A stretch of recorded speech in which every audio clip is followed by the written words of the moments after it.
আপনারা অনেকেই ভাবছেন যে অনেক অযোগ্য পিএইচ, এসপিএইচ এবং এওয়াই কার্ড পেয়েছে। কিন্তু তার কারণটা আমি একটু বলি। এটার কারণ একটাই, যে 2011 সালে যখন সার্ভে হয়, এই কার্ডটা কিন্তু রিসেন্ট হয়নি। এটা হয়েছিল 2011 সালের সার্ভে অনুযায়ী। এবার 2011 সালে যখন সার্ভে হয়েছিল, তখন যাদের কাঁচা বাড়ি ছিল তাদের অবশ্যই অন্তর্দয় কার্ড দিয়েছে।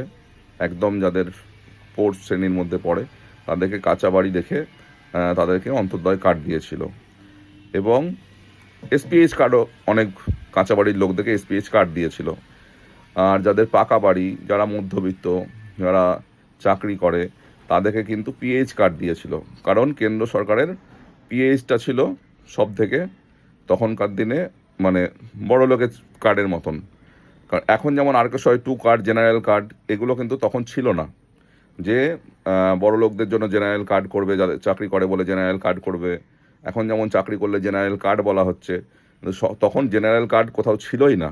তখন ছিল পিএইচ, এসপিএইচ এবং এওআই কার্ড। আর এটা পুরোপুরি কিন্তু ওই 2011 সার্ভে অনুযায়ী হয়েছিল। তবে একটা গ্যাঁড়াকল আছে, সার্ভেটা কিন্তু ম্যাক্সিমাম ক্ষেত্রে বাড়ি বাড়ি গিয়ে সার্ভে হয়নি।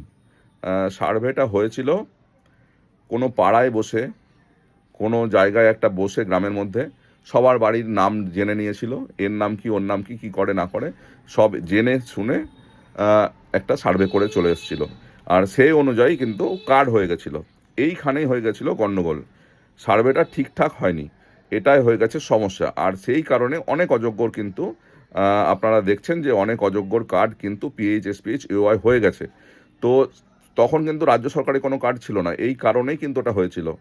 তো আবার যদি সার্ভে হয়, আবার যদি রিসেন্ট সার্ভে করে, তাহলে কিন্তু সত্যিই অনেকের কার্ড, অনেক অযোগ্যদের কার্ড কিন্তু বাতিল হবে। এবং যোগ্যরা, যারা যোগ্য মনে করছেন এখন, তারা অবশ্যই হয়তো ছোটো কার্ড পাবেন। তো এটা নিয়ে সমস্যা করবেন না যে আমরা ছোটো কার্ড পাচ্ছি না কেন। তো সেটার জন্য কিন্তু ওই 2011 সালের সার্ভেটাই দায়ী। তো আবার যদি সার্ভে হয়, তো অবশ্যই অনেক অযোগ্যদের, যারা ছোটো কার্ড পেয়েছে তাদের নাম বাদ যাবে এবং যোগ্যরা ছোটো কার্ড পাবে। ধন্যবাদ।